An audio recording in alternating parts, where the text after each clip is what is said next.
the private sector in Brazil has a very good expectation from this deal between Mercosur and Europe.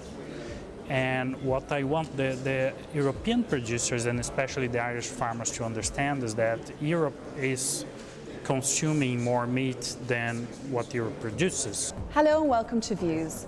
I'm here at the 9th Forum for the Future of Agriculture, jointly organised by Syngenta and the European Landowners Organisation, where the theme this year is the implementation of the United Nations Sustainable Development Goals.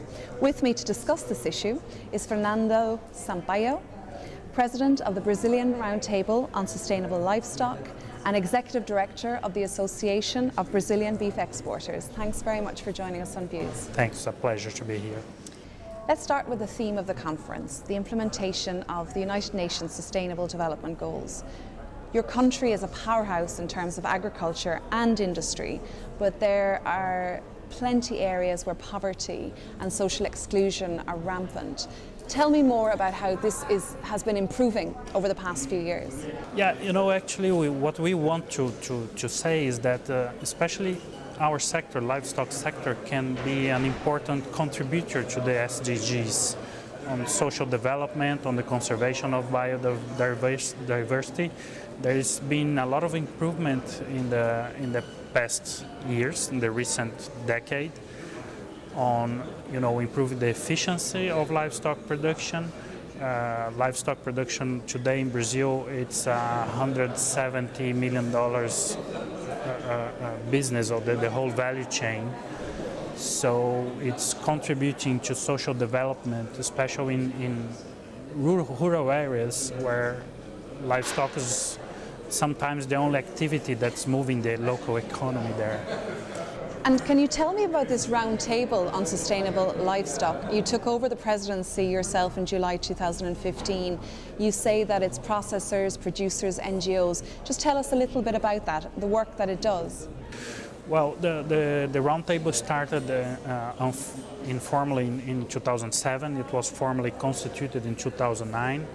We have producers, the input industry, we have the beef packers, financial institutions, NGOs, researchers. So we are discussing solutions for a more efficient livestock production with the aims of reducing deforestation and a sustainable intensification. You touched upon it briefly.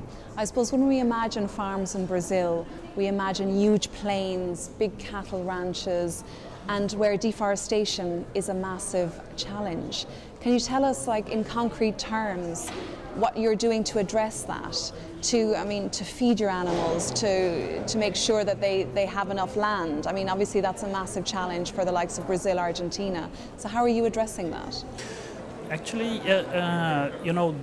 Brazil passed by a process of territorial occupation, something that happened in Europe 1,000 years ago, that happened in North America 150 years ago. It happened in Brazil in the last 30 years. So cattle was expanding on the territory because we are advancing the agriculture frontier. So this is why deforestation was happening. And what we see today is that we are reducing deforestation, our production is increasing, and actually we are reducing the area that pasture occupies in Brazil. We have a lot of agriculture growing over old pasture area now. Tell me about soybean production, how you feed your cattle. You're sourcing it domestically, I would imagine, or from your neighbouring countries?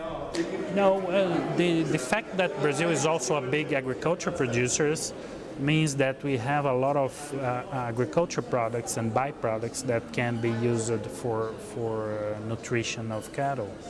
So we will have more and more integration between agriculture and livestock.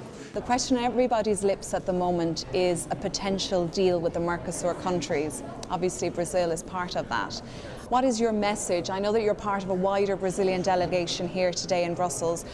How would you like those trade talks to progress, and what do you see the outcome? The private sector in Brazil has a very good expectation from this deal between Mercosur and Europe. And what I want the European producers and especially the Irish farmers to understand is that Europe is consuming more meat than what Europe produces. So the imports brings only what is needed. What is European is importing today is about 3% of the European production. So it's a small part of that. And actually, if you cut the imports, at the end, what you have is that beef will become more expensive, and we will reduce consumption here, and that doesn't benefit anyone. So you have to understand that the imports are also important to keep the balance to European-owned food industry. I know, but if there's a deal, presumably the likes of Mercosur will want to secure a quota of at least 100,000 tons of beef to make it interesting for that. So European farmers, I mean, they're going to be squeezed out, or many of them, the less efficient, let's say, are going to be squeezed out of the market, particularly as I understand beef consumption has reduced over the past years. That's the point. If you keep your market closed, beef consumption will reduce more and more, and that will be much more harmful to the European producers than allowing the imports to come in. Brazil has in the past exported over 400,000 tons a year to Europe, and we are exporting a little more than 100,000 tons because all the restrictions that were put in place.